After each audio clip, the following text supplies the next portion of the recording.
Good afternoon. This is Mission Control Houston, and we're here inside the Space Shuttle Flight Control Room, where I have one of the flight controllers here with us this afternoon. And this is Corbett, and he is the Data Processing Systems Engineer. And he's going to tell us a little bit about what he does. But first of all, he's going to tell us who he is and how he got here. Well, I've been here at NASA for about 8.5 years. My background is I've got a undergrad and master's in aerospace engineering from Texas A&M University.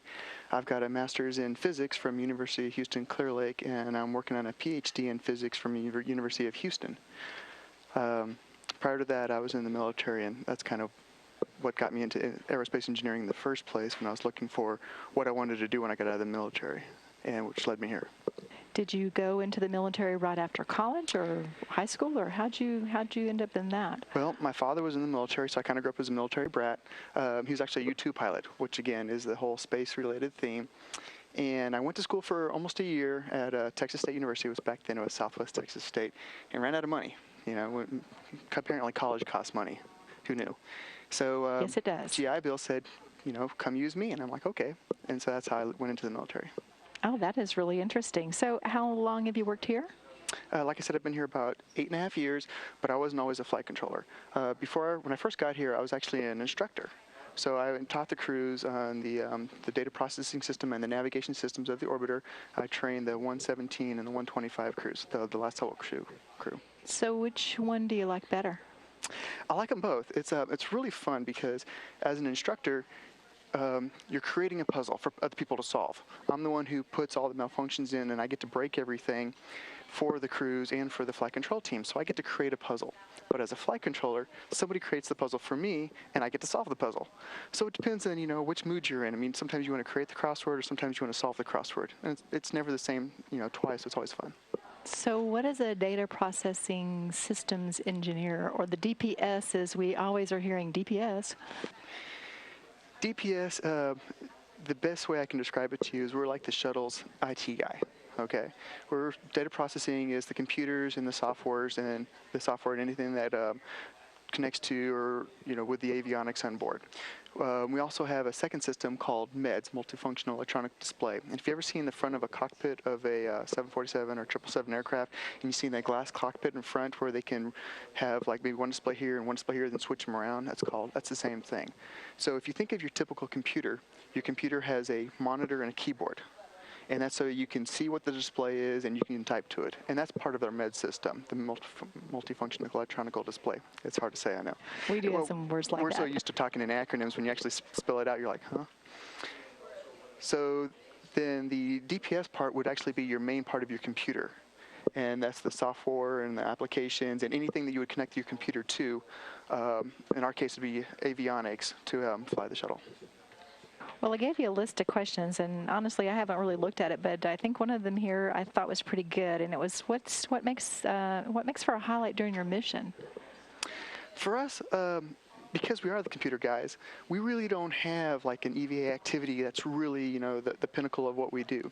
But what we do have is when you reconfigure the shuttle from a rocket to an orbiter, and then from an orbiter to an airplane, we have to reconfigure how we use our computers, and we have to reconfigure our software. So that's kind of our biggest events there, because you don't really use the same software when you're trying to, you know, with your SRBs and your ET, your external tank, when you're going uphill, than you do when you're just going around the world.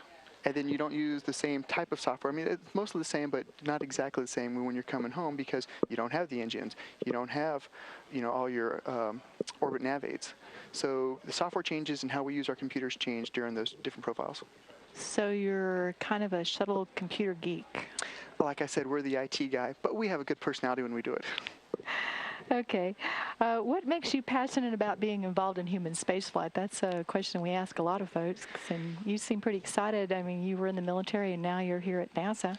That's one of my favorite questions, because one of the things I also do is I certified a long time ago as a motion pilot for the shuttle motion simulator.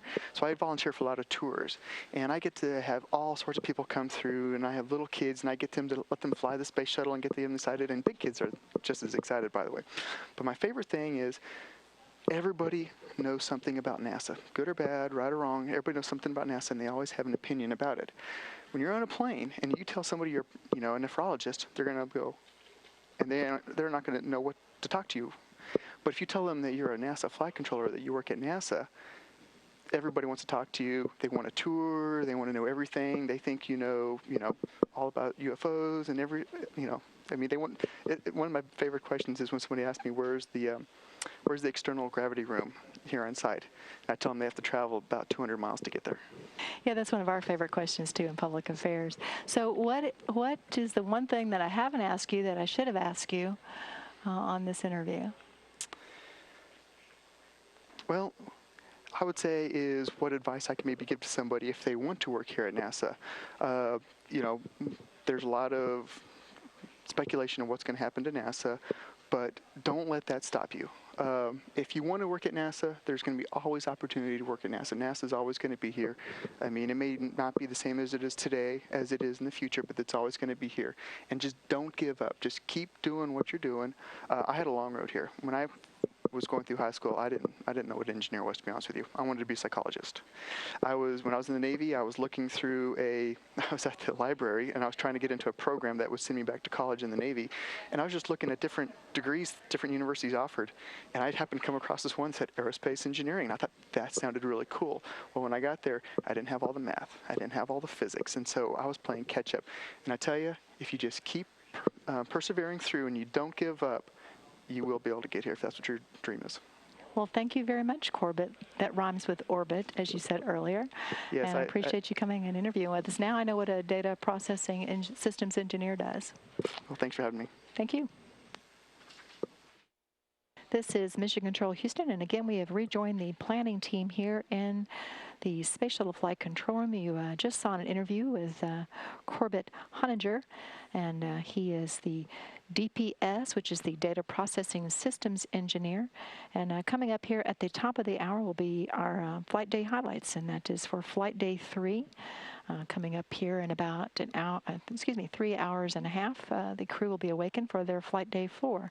But in the meantime, we'll show you some Flight Day 3 highlights. And again, that's coming up at the top of the hour.